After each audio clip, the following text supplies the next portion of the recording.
Graça e a paz do Senhor Jesus Cristo, muito boa tarde, muito bem-vindos. Bom tê-los aí, bom estarmos juntos aqui em torno da Santa Palavra de Deus. Hoje você viu aí o nosso tema anunciado na página, não é? A missão do Espírito em nós, o Espírito Santo de Deus, claro.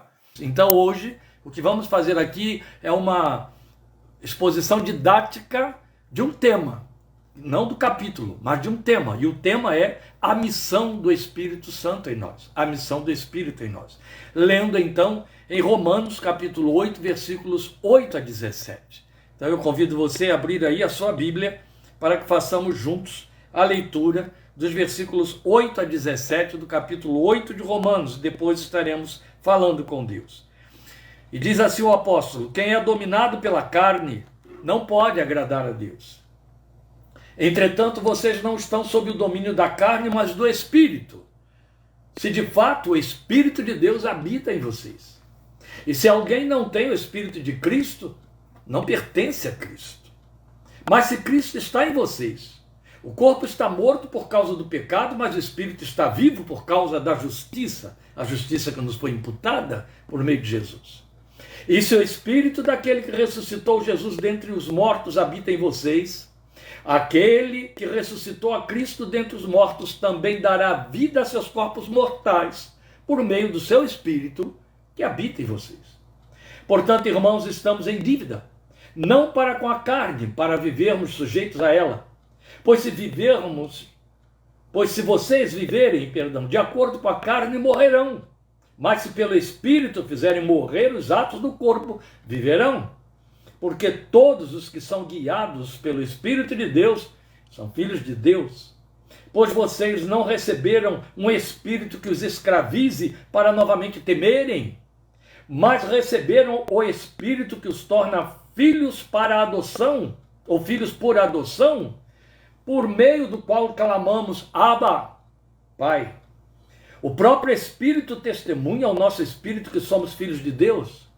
Se somos filhos, então somos herdeiros, herdeiros de Deus e co-herdeiros com Cristo, se de fato participamos dos seus sofrimentos, para que também participemos da sua glória. Nós vamos falar com Deus. Volto a dizer que o nosso tema, a missão do Espírito em nós, baseado no texto de Romanos 8, de 8 a 17, que acabamos de ler, é uma mensagem didática, expositiva, que tem por objetivo não expor o texto propriamente, o texto do capítulo 8, porque teríamos que passar por muitas particularidades, que não é o nosso propósito hoje, não temos esse espaço. Isso se dará quando formos estudar capítulo 8 na minuta. Gastaremos várias semanas, com certeza, aqui no capítulo 8. Mas hoje não, hoje nós vamos pontuar aquelas informações irrespondíveis e indispensáveis de que Paulo nos passa, de que se serve para nos ensinar isto, a missão que o Espírito de Deus tem em nós. Então, feita a leitura, vamos agora falar com o nosso Deus, muito contente de saber que a Neuza está aí entre nós também, participando da nossa meditação desta tarde. Vamos falar com Deus após esta leitura que fizemos, para que o seu Espírito e por sua graça nos aplique esta palavra à nossa fé e venha também dirimir todas as dúvidas, preconceitos, não conceitos, falta de conceitos e outras coisas mais em torno deste assunto e muito especialmente em torno desta sagrada terceira pessoa da Trindade Divina, o Espírito Santo de Deus. Vamos falar com Deus. Glória a Ti, Senhor eterno, todo-poderoso, nosso bendito Deus, que por meio de Teu Filho Jesus nos tornou a habitação do Teu Espírito Santo. Algo impensável, algo que ainda ultrapassa em muito nosso entendimento, ultrapassa de tal maneira que durante muito tempo a igreja ficou desatenta quanto a esta gloriosa função e a esta gloriosa presença. E ainda é fato, e eu digo isso com profunda tristeza, e tu sabes, que muitos dos teus filhos, aqueles que transitam no meio da igreja, aqueles que formam a igreja, muitos deles ainda não se dão conta da presença, do lugar do Espírito Santo de Deus nas suas vidas de uma forma muito mais localizada, muito mais intensa, muito mais presente do que se dão conta, do que se apercebem, do que se possa pensar. O fato de que ultrapassa o nosso entendimento não justifica a ignorância, o descaso ou o desinteresse. Porque nesse descaso ou desinteresse tropeçam muitos e cometem exatamente aquelas coisas contra as quais fomos advertidos pelo teu servo que escreveu este texto, quando nos disse para ficarmos atentos, a não entristecermos, a não apagarmos o Espírito de Deus. Então pedimos que hoje nos ilumines, neste curto tempo que temos para um texto tão vasto. Permite, meu Senhor, que as pontuações que aqui serão elencadas e que se fazem necessárias sejam suficientes para nos esclarecer, despertar, atrair e sensibilizar o nosso coração e a nossa fé. Em nome de teu santo Filho Jesus, que nos outorgou o Espírito da tua santidade para habitar e guiar a nossa vida, nós te rogamos e esperamos por teu amor e graça. Amém. Amém. Muito bem, meus amados irmãos, como vimos e como acabei de falar, estamos diante de um texto simplesmente magnífico. E eu quero chamar a sua atenção para alguns detalhes antes da abordagem diretamente do texto. Uma das razões, um dos detalhes é a razão por que estamos abordando o texto hoje. No próximo domingo, eu estarei ministrando sobre este tema na Igreja Congregacional de Ribeirão Preto. Não teremos live, então, à noite, na tarde de domingo. Provavelmente, muito provavelmente, o que eu comunicarei quinta-feira, na minuta, aí na nossa página, a nossa ministração de domingo será no sábado para vocês. Estaremos transmitindo no sábado. E é evidente, aí está a Joyce, pastora, ouvindo esta mensagem de hoje, ela vai ouvi-la de novo domingo na igreja dela, porque aqui eu tenho, na verdade, uma síntese do que vou estar ministrando lá, de forma mais vasta, porque estaremos ocupando todo o espaço da manhã da escola dominical. Mas o fato é que nós estamos hoje querendo compartilhar com vocês parte do que levaremos para a igreja de Ribeirão Preto no próximo domingo, porque é de uma necessidade imprescindível. Ainda há, foi isso que fez parte da minha oração de abertura agora mesmo, ainda há muitos dentre nós, eu não os estou deplorando, eu estou trazendo isto à realidade como um fato, até para causar despertamento, preocupação, mas ainda há muitos entre nós, meus irmãos, que por prática, por desinteresse, por desconhecimento, por falta de ministração, por falta de ensino bíblico adequado por parte de seus líderes, poderiam ser tidos na pele daqueles crentes de Éfeso, aqueles cristãos de Éfeso, com quem Paulo se encontrou, e aí perguntou a eles: vocês já receberam o Espírito Santo quando creram? E eles disseram: nós nem ainda sabemos que existe Espírito Santo. Mas o triste de verdade, não é que há crentes que ainda não saibam sequer que existe o Espírito Santo. É que há crentes que sabem da terceira pessoa da Trindade, sabem da sua pessoalidade, sabem doutrinariamente da sua realidade, mas não cogitam dele. Vivem como se ele não existisse, ou vivem como se ele existisse, como o Pai nosso que está nos céus. E eu vou dar essa pausa, você acabou de sentir a pausa aí, para que você sinta o impacto desta referência que eu fiz. Quando você ora, segundo a orientação do Senhor Jesus e do próprio apóstolo Paulo em todas as suas epístolas, a Trindade divina, você invoca o Deus eterno, o Deus e Pai do nosso Senhor Jesus Cristo. E nos termos em que há tão pouco tempo também estivemos aqui ministrando sobre o Pai Nosso, nos termos, foi domingo passado, oração e compromisso, em que dizemos: Pai Nosso que estás nos céus. Você ouviu o Senhor Jesus deixar como sua última promessa para a igreja: estarei com vocês todos os dias até a consumação dos séculos. Ora, eu e você não temos dificuldade alguma por conta de uma coisa chamada fé, em crer que quando invocamos o Deus eterno, nós invocamos um Deus que está conosco, embora saibamos que Ele está nos céus. Nós invocamos um Cristo de Deus, Redentor, que prometeu estar conosco todos os dias, embora saibamos que Ele está nos céus, para onde subiu. E a Bíblia diz que um dia Ele voltará de lá dos céus, então é lá onde Ele está. Mas poucos se dão conta, com licença, poucos se dão conta do que a Bíblia afirma categoricamente, que é o fato de que, da Trindade divina, o Deus que habita em nós, e que não está na terra, está dentre nós e dentro de nós é o Espírito Santo de Deus. É a terceira pessoa da Trindade.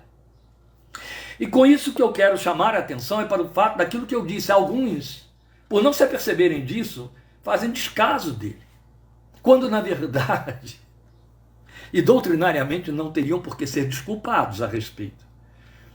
Não param para pensar no fato de que Jesus deixou isso muito claro em João 14 e João 16, de que toda a nossa realidade espiritual, o simples fato de nos entendermos crentes em Jesus, de nos sabermos e esperarmos salvos em Cristo Jesus, de crermos nas Escrituras, o simples fato de podermos crer nas Escrituras, o simples, que não é nada simples, fato de podermos crer que há um Deus eterno e que há um Salvador que veio a este mundo, o que historicamente está comprovado, é obra do Espírito Santo em nós. Não só. E é aí que você começa a entender por que alguns não fazem caso dele. Só existe uma forma de você crer, se o Espírito de Deus agir em você. Só existe uma forma de você ter noção de pecado, se o Espírito de Deus habitar em você. Se o Espírito de Deus se mover dentro de você. Porque é Ele quem nos convence do pecado, a Bíblia diz. E exatamente porque Ele é o Espírito que revela a santidade de Deus. O Deus que é invocado já na oração do Senhor, logo de início, como santo. Santificado seja o teu nome. Vamos lembrar que os profetas do passado se dobravam diante dele e a primeira coisa que diziam quando o invocavam é: santo é o teu nome, tu és santo. Santo, santo, santo é o Senhor dos exércitos, disse Isaías. A consciência do Israel antigo da santidade de Deus era impregnante e intensa. Intensa. Eu questiono muito se a igreja desta nossa geração está consciente da santidade tríplice do Deus eterno. Santidade ao cubo. Não é, santidade 3 vezes. Santidade linearmente 3 vezes. Não. É santidade vezes santidade vezes santidade. É santidade ao cubo. A santidade da Trindade. E este conceito de santidade e essa diferenciação entre o que é santo e o que é pecador, pecaminoso, entre o que é reino de Deus de santidade e mundo, inimizade contra Deus, entre o que é carne e espírito, só o Espírito Santo de Deus nos conscientiza disso. Só Ele. Esta é a razão porque não há desculpa para quem não se apercebe dele, não pensa nele, não se envolve com ele, não trata com ele e faz pouco caso dele. E esta fileira desses crentes desavisados são aqueles que compõem um grosso exército de confessores que entendem que, conforme a promessa, o Espírito Santo então vem, o Espírito está, o Espírito é quem faz, é algo que pertence tanto, é tanto da alçada de Deus, e que realmente é fato, não tem a ver comigo como algum engendramento da minha parte, não tem como nenhuma coisa da graça tem a ver comigo, eu não preciso pensar nele, nem estar aí com ele. No entanto, eu estou aí com Jesus, eu estou aí com Deus Pai, quando eu tenho que suplicar por minhas dores de barriga, na verdade. Valha-me Deus! Ai, Senhor Jesus! Ou agradecer, porque Ele é o Salvador, ou Deus e Pai, meu Pai Celestial. Preste atenção. Nós nos tornamos, então, no que diz respeito a confessores da Trindade, nos tornamos inconsequentes. Eu me dou muito conta da primeira pessoa e o invoco, da segunda pessoa e o invoco. Não me dou conta da terceira e não o invoco, porque esse é problema de Deus, é da competência de Deus. Foi Ele que botou o Espírito Santo aqui, o Espírito Santo está aqui, está fazendo parte, fazendo o trabalhinho dele e acabou, não preciso me preocupar com isso. Cuidado. Paulo chama a nossa atenção, esse é um dos propósitos de hoje, para termos cuidados quanto a esta pessoa que habita em nós. Há alguns cuidados que só cabem a nós, não cabem a Deus Pai, nem a obra da graça. É obra da sua fé, do seu comportamento, da sua santificação, da sua consciência, da sua espiritualidade, da sua confissão e por aí vai. E então o bicho vai pegar fogo, né? Vai ficar mais difícil um pouquinho. Não é tão leve, tão simples assim parar sobre um assunto como esse chamado a missão do Espírito em nós. Mas o meu propósito é unicamente conscientizar você dessa missão dele, do lugar dele e da resposta que você deve dar a isso, porque há uma resposta. Como em tudo, na graça, a resposta, qual é a resposta que eu dou na graça? Eu creio. Qual é a resposta que eu dou na graça? Eu obedeço. Sempre tem a nossa resposta. Isso não nos dá mérito, não nos dá crédito, não nos dá garantias, não nos dá elevações, não nos dá lugar. Não. É apenas a nossa resposta, que sem ela também não temos, não perdemos e deixamos de vivenciar. Pronto. Eu posso não ganhar como acréscimo, mas eu sofro perda por decréscimo. Se eu me descuido e não obedeço, se eu não creio. Tiago deixa claro que o homem que duvida não receberá de Deus coisa alguma. Temos que ter cuidado, sempre temos que ter cuidado no que diz respeito às nossas respostas à obra da graça e à fé. Portanto, eu quero voltar na leitura do versículo 9 para começar essa abordagem, a missão do Espírito em nós, quando o texto diz: entretanto, vocês não estão sob o domínio da carne, mas do Espírito, se de fato o Espírito de Deus habita em vocês. Eu acho muito procedente essa colocação de Paulo, porque ele a completa dizendo assim: e se alguém não tem o Espírito de Cristo, não pertence a Cristo. Ele está falando de uma hipótese com muita probabilidade. Se de fato o Espírito não habita, se alguém não tem o Espírito de Cristo, então isso é possível. Ele está falando para crentes. Ele está falando para uma comunidade cristã. Então nós estamos considerando a hipótese de pessoas, e a experiência até de nossos dias, mais do que eu acho que em qualquer outro tempo, prova isso escancaradamente, transitar na fé, conhecê-la tecnicamente, e não ser cristão de fato. Porque a única condição para sermos cristãos é o Espírito de Deus habitar em nós. Se ele não habitar, não aconteceu nada e não acontece nada.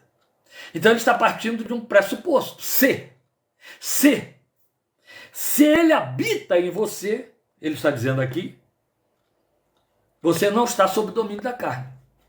Se ele habita em você, você é de Cristo. Se alguém não tem, é o que ele está dizendo, o Espírito de Cristo, não pertence a Cristo. Se ele habita em você, você pertence a Cristo. Lembra? Aprendemos isso em Romanos 1, chamados para pertencermos a Cristo. E lindo, não é? Lindo.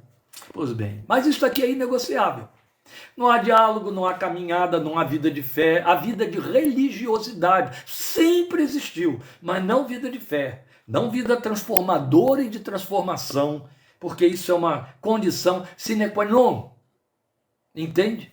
Ou o Espírito habita em você, ou você não é cristão. Então ele tem que habitar, ele tem que estar aí para que você seja cristão. Podem habitar credos, podem habitar experiências religiosas, eclesiológicas. Eu conheço gente, e eu estou falando de lideranças, tão treinados na eclesiologia de suas denominações, que viram expert, podem dar palestras exaustivas de vários dias. Mas tão vazios desse Espírito, quanto qualquer incrédulo. Estou falando de fatos. Isso é chocante. Muito chocante. Paulo já nos ensinara, meus irmãos, em 1 Coríntios 6,19, que o nosso corpo, onde a carne habita, porque a carne reside no corpo também, é santuário do Espírito Santo que nele reside. Ele reside dentro de nós. É ato de Deus, é um fenômeno criado por Deus, é uma garantia que Deus preservou para nós e para ele a nosso respeito ao mesmo tempo. Ele reside em nós. É 1 Coríntios 6,19. Vocês não sabem que o corpo de vocês é santuário do Espírito Santo de Deus que habita em vocês? É uma pergunta que Paulo faz, que na verdade é uma ênfase, é uma afirmação, é uma pergunta com a ênfase por ser uma afirmação, meus amados. E é fato. Veja, a carne veio à vida conosco, você já nasceu vestido dela, ela estava aí. Quando nascemos? É o que trazemos de Adão. Mas o Espírito veio do alto, o Espírito aconteceu depois. A vinda do Espírito foi uma ação de Deus em nossas vidas, em algum momento da nossa vida. Não há ninguém que ponha ele em nós. Sabe, aquilo que a Igreja Católica ensina, de que a criança recebe o Espírito na hora do batismo, com aquele azeite que é colocado sobre a cabecinha, a água que é aspergida ali, cercada de padrinhos e de pais, não procede das Escrituras, procede das encíclicas criadas pelos homens. Mas as Escrituras nunca ensinaram isso e não sustentam isso. O Espírito Santo de Deus não é uma habitação automática, não é uma habitação por força de credo e de prática. Não. É uma ação como resultado de uma regeneração operada por Deus, da vontade de Deus para a nossa vida. Vamos lembrar Romanos 1, chamados para. Deus chamou, ele se encarrega de nos enviar o Espírito quando cremos. Cremos, o Espírito passa a habitar dentro de nós. Então, ele vem do alto. Jesus deixou isso claro no seu discurso para Nicodemos, capítulo 3 de João. Ele nos fez nascer de novo e aí passou a habitar em nós. E ao habitar em nós, ele faz isso. E aqui já estou desenvolvendo a sua missão dentro de nós. Funções, missão do Espírito Santo dentro de nós. Ele passou a habitar em nós, de acordo com o texto de 1 Coríntios 6,19 e Gálatas 4,6, ele passou a habitar dentro de nós como guardião da propriedade de Deus que somos nós. É algo, por isso que eu volto a dizer, como uma garantia de que Deus te serviu. Quando ele fez o Espírito habitar dentro de nós como selo, guardião da propriedade de Deus, ele o fez para se garantir a nosso respeito e para dar garantias a nós também de pertencimento. Sabe, é o selo do proprietário. Não foi escrito que fomos chamados para pertencermos a Jesus? Qual foi o selo que Deus colocou? Alguém faz uma comparação, porque esta é a linguagem de que Paulo está usando aqui, é uma linguagem alfandegária. Alguém faz uma comparação muito pertinente deste selo do Espírito, dessa garantia, ou penhor do Espírito, como as antigas versões dizem, como a mercadoria que chega nas aduanas, enviadas pelo proprietário e fabricante. Qual é a marca, qual é a garantia de que ele é o proprietário e que a mercadoria pertence a ele até que seja resgatada no porto pelo comprador?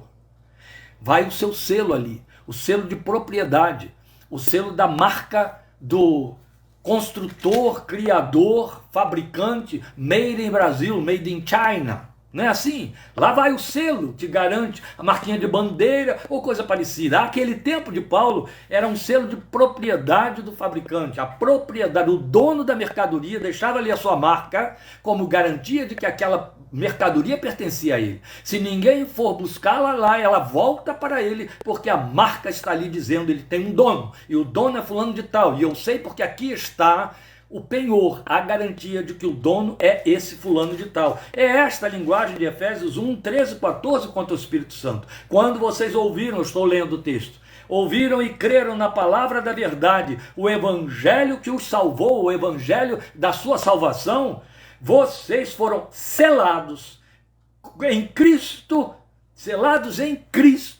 com o Espírito Santo da promessa, que é garantia, o penhor da nossa herança até a redenção daqueles que pertencem a Deus para o louvor da sua glória. A garantia, então, é uma garantia de propriedade e garantia de pertencimento. Da parte de Deus é garantia de propriedade. Como eu sei que ele é meu, como eu sei que ela é minha, meu espírito, o meu espírito está lá como guardião. Como eu sei que eu sou dele, é de que Paulo está falando aqui em Romanos 8. Qual é a certeza que eu tenho de que eu sou dele? O Espírito que é dele está habitando em mim, está aqui como selo, é penhor. Vai guardar a propriedade de Deus, que sou eu, até o dia da redenção. No dia da redenção, que você sabe muito bem que significa o dia em que passamos para o Senhor, aí ele cumpriu a missão dele, ela terminou. Ele nos leva à presença do Pai e o Pai diz, vem. Foi na linguagem de Jesus vinde, benditos de meu Pai. Possuam por herança, venham, benditos de meu Pai. Possuam por herança o reino que lhes está preparado desde a fundação dos séculos. Aleluia. Aleluia, selados em Cristo. Sabe o que significa selados em Cristo? Ou aí a gente já começa a correr para outras dilatações e o tempo não permite, mas eu preciso pontuar isso aqui. Selado em Cristo significa a marca do Filho.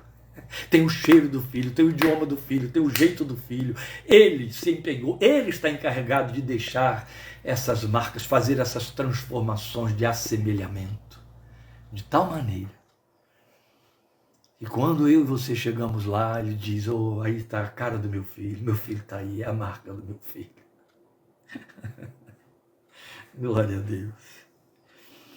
E é isso. Este selo do Espírito nos foi dado por Deus, meus irmãos, com esses dois propósitos. Identificar-nos com o Filho na qualidade de filhos. É o que diz o versículo 17 do nosso texto de Romanos 8. Se somos filhos, então somos herdeiros, herdeiros de Deus, co-herdeiros com Cristo, se somos filhos. E o versículo 15, que é ainda mais intenso, quando diz, pois vocês não receberam um espírito que os escravize para novamente temerem, mas receberam o espírito que os torna filhos por adoção, por meio do qual clamamos, Abba. Esta linguagem se repete em Gálatas 4:6, onde Paulo vai dizer que porque cremos, Deus enviou para o nosso coração o Espírito do seu Filho que clama Abba. Vamos traduzir isso aqui de forma aplicativa e elucidativa. Por que razão? O texto diz que o Espírito que nos foi dado, o Espírito do Filho, na qualidade de Espírito do Filho, em nosso coração clama Abba, tanto aqui em Romanos 8,15, quanto ali em Gálatas 4,6. Precisamos entender isso. É a única coisa que eu digo em oração, Abba, Pai, com a linguagem intimista de Jesus, porque Jesus usa essa expressão de forma bem intensa, no Getsemane, e Marcos se encarrega de registrar isso de forma bem intensa, ele mantém a expressão Abba. Ele não escreveu o seu texto em aramaico, mas quando ele coloca lá o termo Pai, tal como Paulo faz aqui, tal como Paulo faz em Gálatas 4,6, ele mantém o termo aramaico Abba e traduz, vírgula, Pai, Pater, no grego. Então, quando ele põe lá Abba, ele fez questão de mostrar qual foi a articulação de Jesus nesse intimismo. Porque somente os filhos da casa, o filho íntimo, o filho que nasceu das entranhas do pai, usava essa articulação.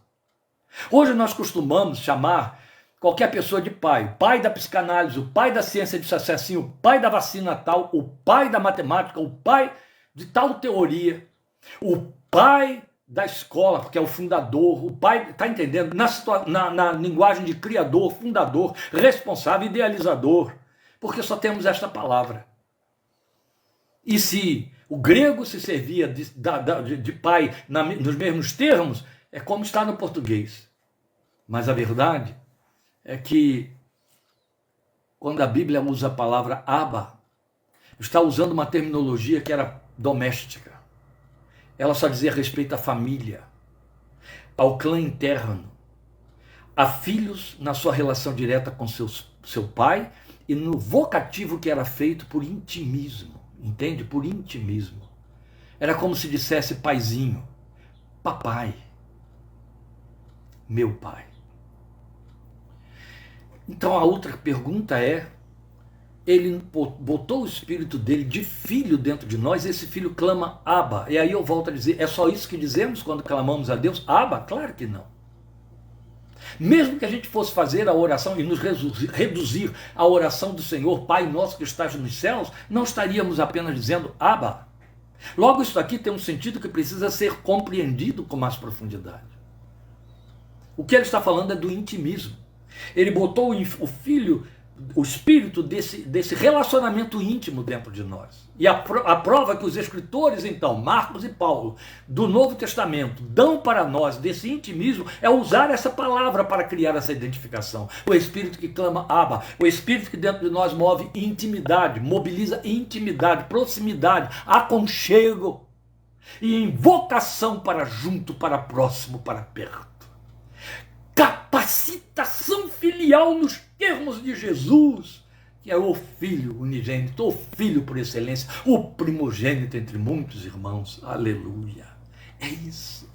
Então a primeira coisa é identificarmos com o Filho na qualidade de filhos. E a outra coisa, eu disse que são duas coisas o propósito com que Deus nos deu esse Espírito, é identificar-nos com o Filho na imagem do Filho. Já me servi disso quando eu disse que quando o Espírito nos leva como a garantia do penhor, no dia do nosso resgate, isso aí se consuma? Pois bem, é identificar-nos com o Filho na imagem do Filho. Esta é a linguagem de Paulo, 2 Coríntios 3,18. O que o Espírito está fazendo dentro de nós? Paulo diz que ele está fazendo isso. É obra dele. Ele está operando isso. Mesmo para os crentes indolentes e descuidados, mesmo com esses, se estão ouvindo Bíblia, se estão buscando o Senhor, isso está acontecendo. Estamos sendo transformados de glória em glória pelo mesmo Espírito, à mesma imagem do Senhor, como se o contemplássemos por um espelho. Isso tem um lugar ativo? Tem. Quando eu vejo o espelho, e ao ver o espelho eu digo, eu quero ser assim. Eu quero estar identificado aí, eu quero ser igual. Como? É impossível para mim. Ó Espírito de Deus, faz essa obra, opera isso aqui, vai transformando, vai quebrantando, vai trazendo consciência do erro, da distorção, do que não convém. E vai pondo diante de meus olhos o que mais atrai, o que se assemelha a ele, o que me atrai nele. Eu quero ficar igual. E ele vai operando essa transformação. E o texto diz que é de glória em glória, porque essa é uma obra de glória, é uma operação tão fenomenal, tão espiritual, tão milagrosa, que é chamada de transformação de glória em glória. E é transformação, o verbo é transformar, é mudar a forma. Ele vai mudando a forma, vai mudando a forma. A que forma? Vai mudando a forma em direção a qual forma? A forma do Filho. Esta é outra razão porque Deus botou o Espírito dentro de nós. Então assim fica estabelecido que a experiência de regeneração, de conversão, é operada e preservada, dê ênfase para esse adjetivo, meu querido, minha querida, preservada pelo Espírito Santo de Deus. Eu não tenho esse poder, eu não tenho essa capacidade, jamais conseguirei preservar a minha salvação. E porque jamais conseguirei, ela não vai a lugar nenhum se não houver quem o faça. E que não falha, é o Espírito de Deus. Outra coisa, ele nunca mais deixará o meu coração. Ele poderá ficar inerte, apagado, e isso tem a ver com minhas reações a ele, mas não quanto ao compromisso dele. Porque ele é Deus, porque ele não falha, porque ele não pode faltar, porque foi o Deus Pai, a primeira pessoa da Trindade divina, que o pôs dentro de mim. E pôs com esse compromisso, garantia. Ele me garante para Deus. Ele é a minha garantia, ele é a sua garantia. Aleluia. Glória seja o seu nome. Mas a outra função fundamental do Espírito também, que é a capacitação para sermos eficazes como testemunha, conhecida como poder, de que Jesus fala em Atos 1:8.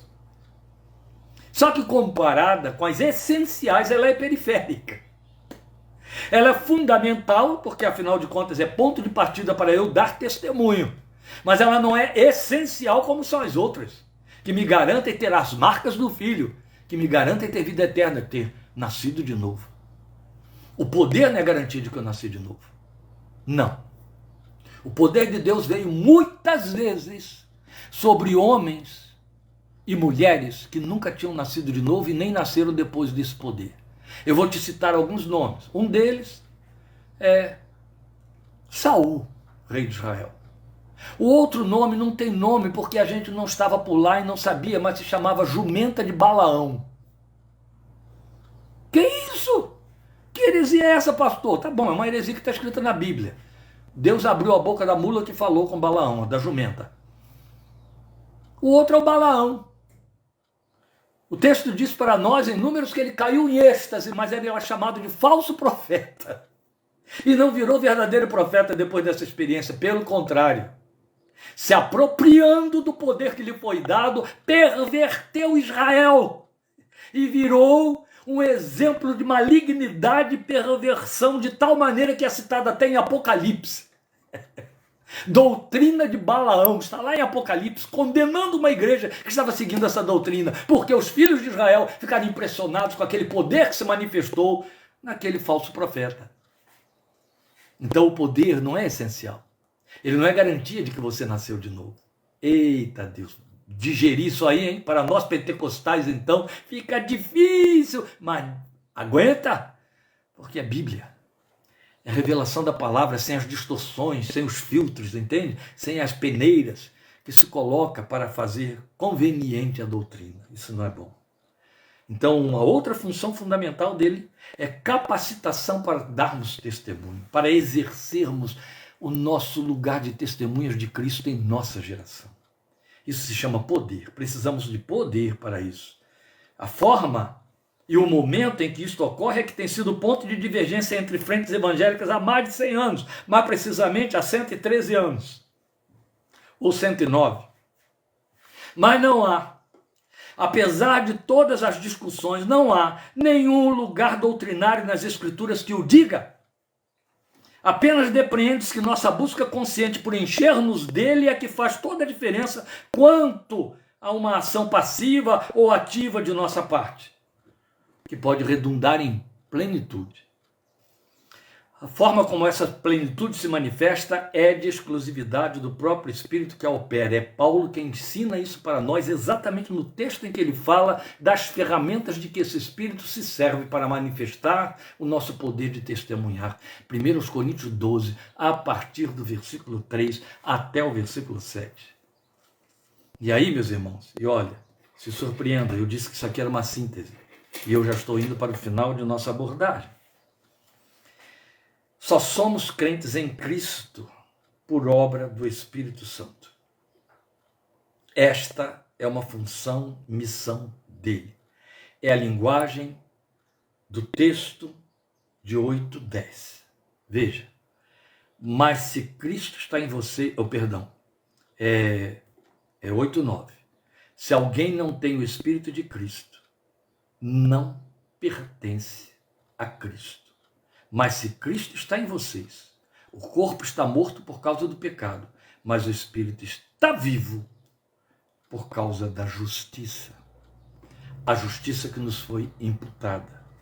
O Espírito Santo de Deus é a única garantia de nossa salvação. Mais do que isso, o que estamos dizendo é que só somos cristãos, só nascemos de novo, só somos crentes em Cristo Jesus por obra e graça do Espírito Santo de Deus. Única e exclusivamente por causa do Espírito Santo de Deus. Jesus diz que é ele quem convence o homem, o mundo, do pecado, da justiça e do juízo. É ele quem convence.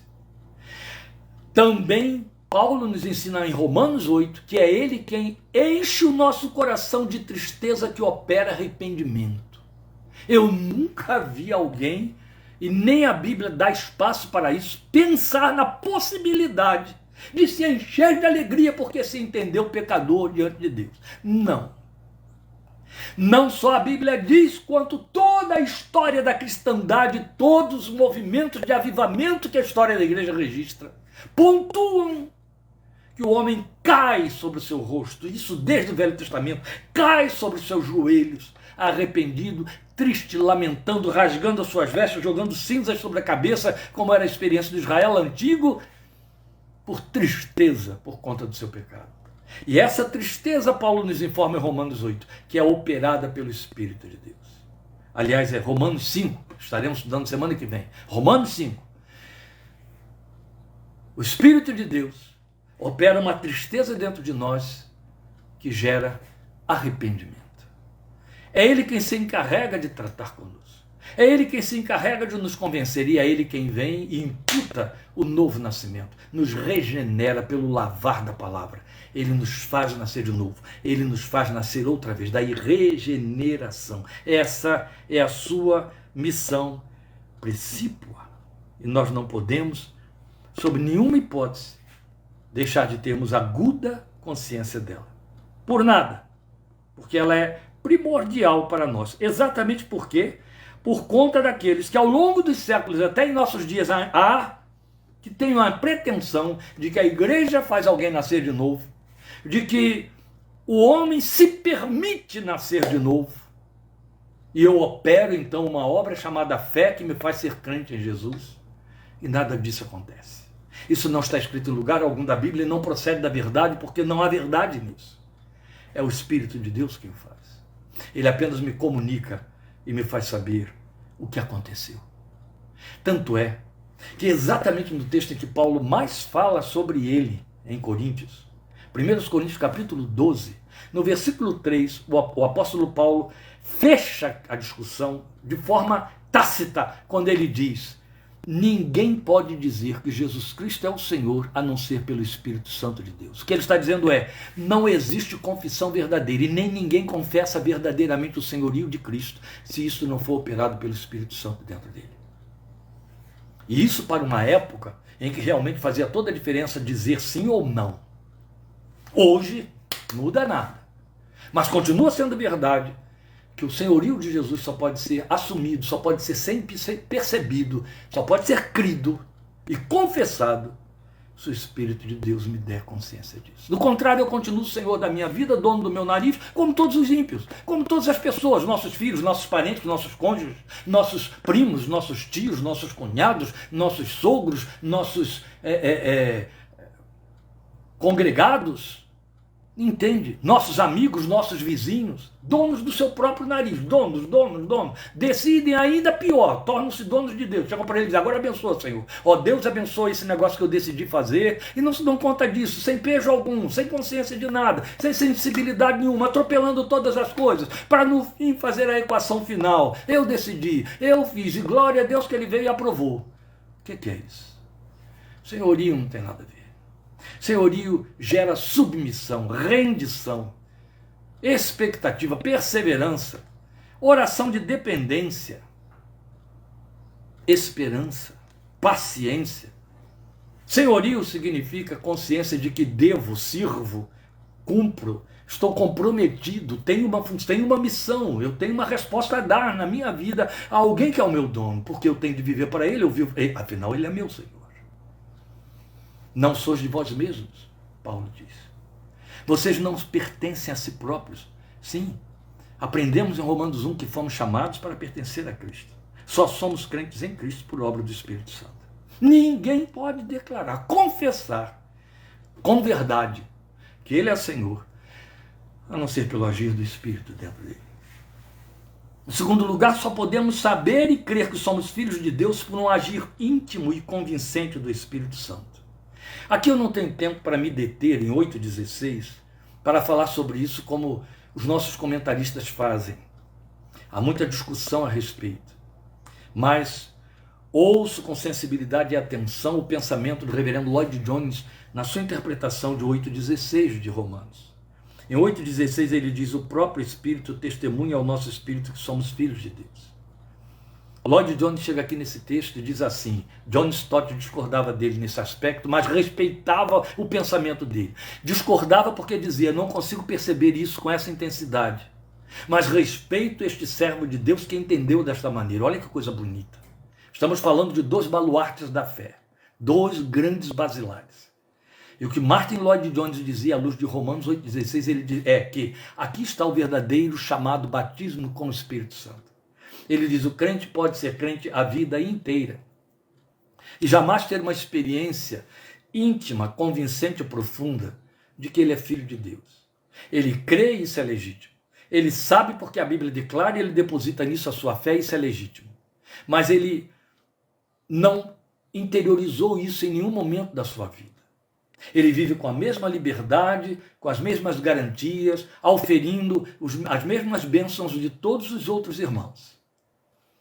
Mas quando um crente, onde quem quer que ele seja, em que época for da sua vida, seja no momento da sua conversão, seja 30 anos depois, em que lugar for, ele passa por uma convicção profunda e íntima desta filiação, há um testemunho que vai lá dentro e explode lá dentro com um dinamismo insuperável que extrapola a sua capacidade de conter suas emoções.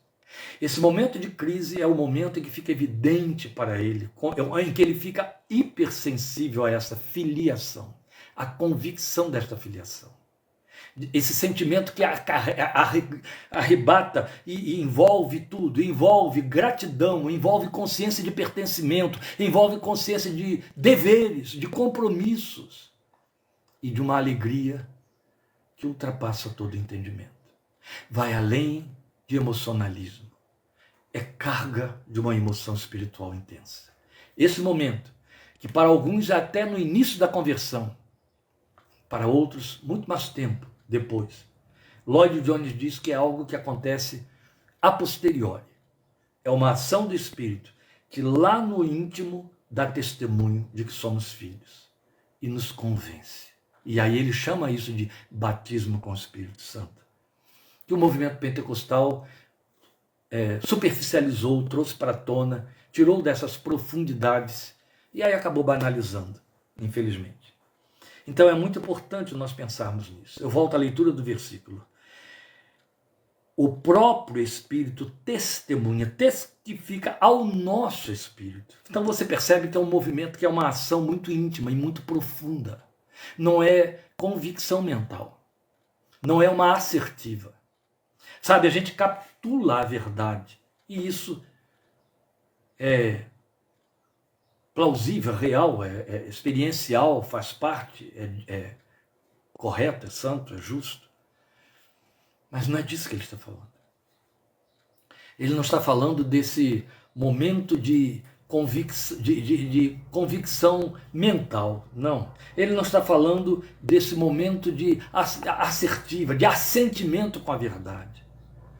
Ele está falando de um poder interno, que vai no mais íntimo do seu ser, onde você não consegue chegar.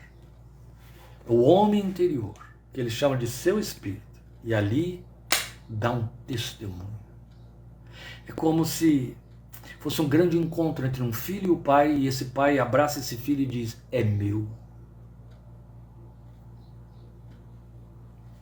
E em último lugar, e é muito comprometedor, à luz do que estamos lendo, estamos chamando de missão do Espírito Santo em nós, só podemos agir como filhos de Deus pelo agir ou guiar do Espírito de Deus em nós.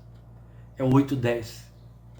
Isto aponta, é 8:14, perdão. Isso aponta para sinais de regeneração, entende? Ou seja, para agirmos como filhos de Deus, eu preciso do Espírito que me capacite a isso. Vamos ler 8:14. O que diz? Porque todos que são guiados pelo Espírito de Deus são filhos de Deus. Poderíamos ler todos os que são filhos de Deus são guiados pelo Espírito de Deus? Eu gostaria que fosse exatamente assim. Mas o que ele está dizendo é que todos os que são guiados pelo Espírito de Deus são filhos de Deus. Há um compromisso do Espírito Santo para o meu comportamento e no meu comportamento. Guiados aqui fala da minha forma de viver, porque não tem outro lugar para o verbo guiar. Você pensa nisso, você suplica isso, você vive isso. Você sabe o que significa guiar um filho. Você sabe o que significa guiar um amigo. E a Bíblia diz, o justo é um guia para o seu companheiro. E o verbo guiar aqui, que também se refere à ação do pastor, o pastor que guia as suas ovelhas, tem a ver com testemunhar e agir. Tem a ver com orientar. Tem a ver com se comportar. Guiar é a maneira como eu me deixo levar por onde tenho de ir. E o texto está dizendo que o Espírito de Deus são guiados pelo Espírito de Deus. Ora, é evidente que fica fora de qualquer questão e discussão a ideia absurda e blasfema e profana daqueles que acham que o Espírito Santo de Deus permite que se trate, vivenciem, que se comportem e que ajam em ambientes e em situações que não testemunham de que eles são filhos de Deus. Com a sua forma de palavreado obsceno, o comportamento em ambientes obscenos, o comportamento em ambientes de fúria, de ódio, de politicagem barata, de turba ensandecida. Entende? Tudo aquilo que não vai testificar de que Deus habita em você, de que Deus está aqui fazendo isso através de você, levando você a fazer isso em nome dele. Se não for compatível com isso, não significa que você está sendo guiado pelo Espírito de Deus. O que o texto está dizendo é que o Espírito de Deus guia você por você ser filho de Deus. Se você é filho de Deus, você é guiado pelo Espírito de Deus. E aí, o caminho por onde você vai é que dá prova de que você foi guiado pelo Espírito de Deus. As decisões que você toma na direção em que as tomou é que dão prova de que você foi guiado pelo Espírito de Deus. Nas decisões positivas, nas decisões negativas, nas omissões e nas comissões, nos ônus e nos bônus, no ir e no recuar, entende? É ser guiado pelo Espírito de Deus. É evidente que o nosso egoísmo religioso nos leva a buscar esse ser guiado em cima das coisas que nos convém. Às vezes até totalmente desprovidos de temor real, de santificação.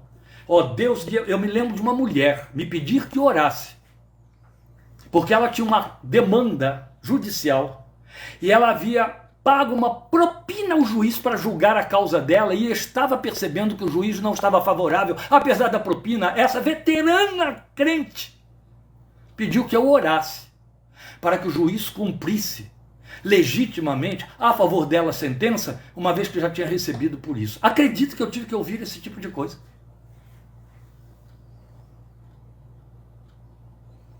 Então eu não estou falando de nada fantástico. E não estou falando de nada hipotético. Em hipótese alguma. Certa vez, vou incomodar não sei quantas centenas. Um irmão chefe de família, que estava sem emprego, e que tinha muitos compromissos pelo patamar financeiro em que vivia, dentro da sua profissão anterior. Estava buscando então uma nova contratação. Mas era um crente ainda novo na fé, sem grandes experiências. E eu era o pastor dele. Ele chegou para mim e disse: pastor, você sabe da minha situação. Você sabe que o lugar que eu ocupo é de direção, gerente geral. E é difícil. É um nicho estreito, pequeno. Especialmente nesse Brasil falido em que estamos. Eu estou falando de 30 anos atrás. E eu queria saber com você o que eu devo fazer, porque recebi uma proposta de emprego para gerenciar uma empresa de fabricação de cigarros e venda, a maior do Brasil. É evidente que é um cargo executivo altamente cobiçável. Eu fui convidado para ocupar esse cargo, mas eu estou sem paz e eu não sei se isso é correto. Eu devo aceitar esse convite? Qualquer pessoa me diria que devo. Eu estou perguntando a você. Eu abri a Bíblia em Romanos 8,14 e li para ele: todos os que são guiados pelo Espírito de Deus são filhos de Deus. Meu querido, presta atenção numa coisa, eu disse a ele. A propaganda iníqua, a propaganda profana, ela incentiva as pessoas a se condicionarem ao tabagismo, que é o pior tipo de compulsão que escraviza o ser humano e o leva à morte, à destruição e a prejudicar todos que estão à sua volta. Ao mesmo tempo, um governo profano, e não é só aqui no Brasil, mas em vários outros lugares, está entrando com cargas pesadas de multa e de restrições aos fabricantes de cigarro, aos produtores de tabaco, no Brasil, por conta dos grandes prejuízos que isso tem trazido, o ônus que isso tem trazido às nossas instituições de saúde, e eles estão sendo multados com multas pesadas. Se um governo iníquo, que não tem temor de Deus e nem compromisso com a palavra de Deus, está condenando uma função que intenta contra a vida, ele estaria te guiando para ir lá dentro administrar isso favoravelmente aos seus fabricantes? Não, você já me deu a resposta. Eu prefiro ficar desempregado. Eu sei que eu estou incomodando centenas, mas eu preciso ser claro à luz da palavra de Deus. Alguns crentes, por seu excesso de liberalismo, dizem assim: se fôssemos consultar Paulo nos dias de hoje, Paulo era muito retrógrado. E Paulo pertenceu a outro tempo, a outra geração. Portanto, alguns cuidados nos são recomendados quanto a esse Espírito de Deus. Um deles é: não o entristeçamos. Efésios 4:30. Isso tem a ver com vigilância sobre a santificação pessoal consciente. Se ele me guia por aqui e eu vou por ali, isso não vai trazer alegria para ele. É interessante que o Espírito que produz tristeza no meu coração, para que eu me arrependa, pode ficar triste comigo por minha falta de arrependimento. E é muito bonita a Bíblia usar esse patopatismo aí para falar que ele se entristece para me advertir, gerar no meu coração uma preocupação qualquer e me fazer puxar o freio de mão, frear um pouco. Quando ele diz, você pode entristecê-lo, não entristeça. Ele habita em você, ele tem ciúmes. Não o faça ir por onde ele não quer. O que é trágico, porque é eu fazer ele ir. Ele habita em mim. Ele habita em mim, ele quer viver a minha vida. Ele quer viver a minha vida. É isso. Quer viver a minha vida. O que é que eu tenho a ver com os inferninhos deste mundo? Oh, mas dentro de mim habita o Espírito de Deus, eu sou maduro, eu não estou me misturando ali. Certa vez, 2 filhos de crentes, um deles filho de pastor, estavam dentro de um dos bares da vida à madrugada, e a mãe de um deles, preocupada, ligou para ele dizendo, o que é que você está fazendo aí? Ah, mãe, aqui tem dois ambientes, tem a banda podre e a banda limpa. Eu estou na banda limpa. Não o apaguemos. É outro cuidado que precisamos ter, de que Paulo nos fala em 1 Tessalonicenses 5,19. E sabe, existe uma linguagem muito própria aqui no Brasil, a linguagem que diz respeito aos engenhos de cana do passado, até o início do século, quando um engenho de cana, uma usina de cana que fazia melaço e etc, e açúcar, parava de funcionar, eles chamavam de fazenda de fogo apagado, usina de fogo apagado, engenho de fogo apagado, para dizer, acabou, faliu, não faz mais nada, não produz mais nada. Isso significa apagar o espírito. É fácil identificar um crente de espírito apagado. Ele não corresponde mais à palavra de Deus, ele não a teme, ele não é sensível a ela. Ele a ouve com a mesma indiferença com que ele ouve uma grande retórica filosófica numa exposição pública. E de repente até é mais sensível a uma peça teatral do que a uma pregação da palavra de Deus. Ele não é sensível, ele vai ouvir a pregação de forma racional, cheia de avaliações. Ele vai ouvir uma canção evangélica balançando apenas porque ela não sensibiliza por dentro, só por fora. Ele está apagado.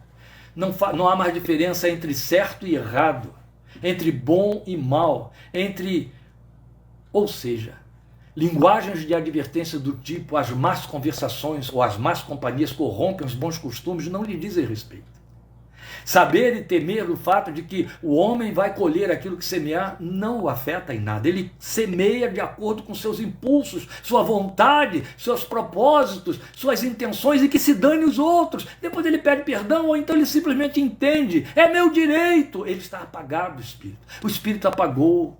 E como é que isso acontece? É da noite para o dia? Não, é à medida que vamos sendo recrudescendo, em que vamos resistindo ao aguilhão de Deus, entende? E o aguilhão vai entrando e não percebemos mais, entende? É por aí. Vai apagando, vai ficando frio. É a grande linguagem do frio. Vai ficando vazio, é a grande linguagem do vazio. É o crente de fogo apagado. O espírito se apagou dentro dele. Triste. Ele é apenas uma massa retórica de confissão evangélica.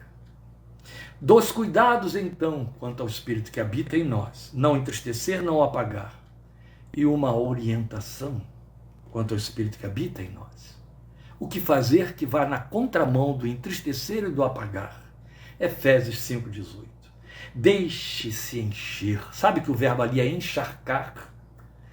Encher é quando você pega uma vasilha e vai colocando um líquido dentro, ou algo, especialmente líquido. Não é porque a Bíblia fala em derramar, então pensemos em líquido. Vai colocando algo dentro até que transborda. Isso é encher. Mas quando o verbo, na verdade, no texto grego original de que Paulo se serviu, significa encharcar, é diferente. Encharcar é quando você enche por dentro e pelo lado de fora. Então pense, por exemplo, num vaso colocado dentro de um vaso maior ou de um balde. E você enche o vaso e a água vai caindo para fora e daqui a pouco a água está ocupando todo o vaso maior, de forma que o vasinho está encharcado. Ou então pense numa esponja, ou então pense num pano. O que é um pano encharcado? É diferente de um pano molhado.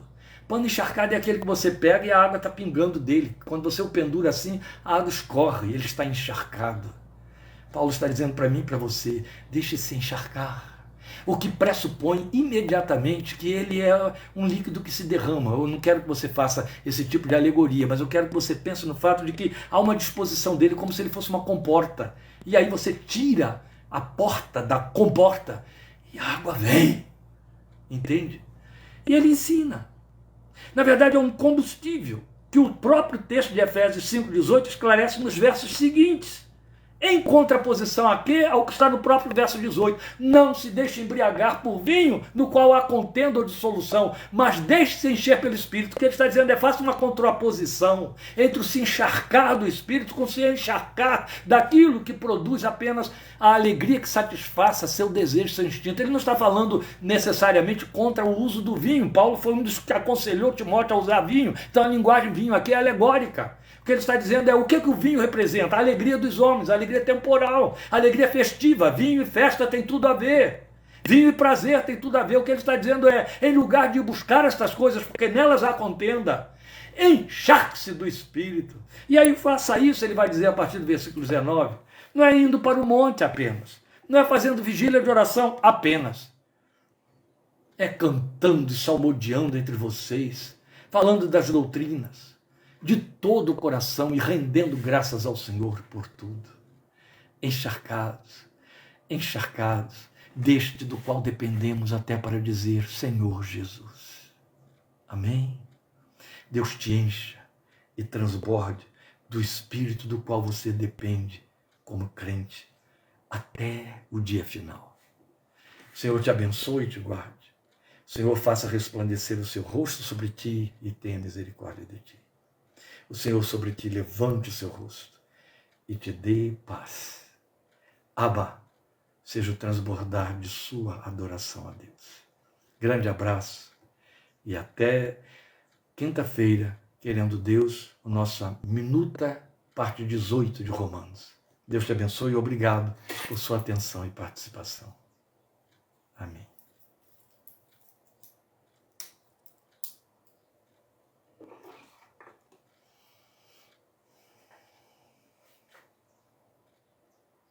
Amém. Obrigado, queridos. Amém.